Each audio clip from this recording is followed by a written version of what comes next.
मेरे फ्लैट के सामने जो मकान था उसमें कुछ हफ्ते पहले एक नया किराएदार आया था।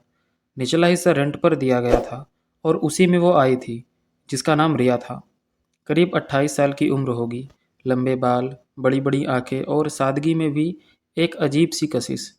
सबसे अलग वो उसकी नज़रों का अंदाज, ठहराव भरा था, जैसे किसी ने दिल से देखा हो।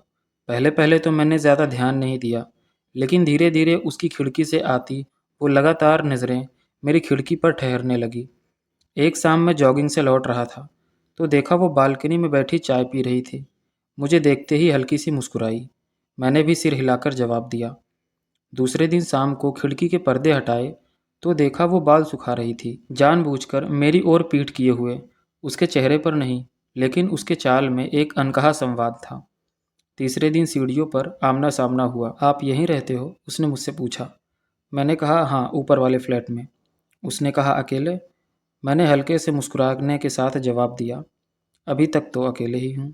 वो हंसी और फिर बोली कि फिर तो बोर होते होंगे। मैंने कंधे उचका दिए और कहा कि कभी कभी। तो कभी नीचे आ जाना चाय पर, उसने ऐसा कहा और बिना कुछ कहे ही चली गई।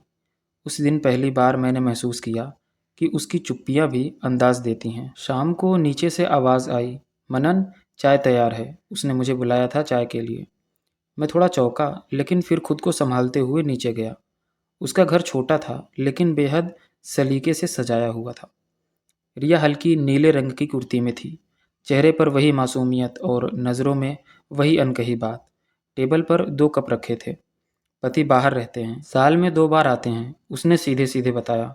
मैंने कप उठाया, हमारी उंगलियां हल्के से टकराई। उसने ना कोई हड़बड़ी थी, ना शर्म, बस एक सहज सा एहसास।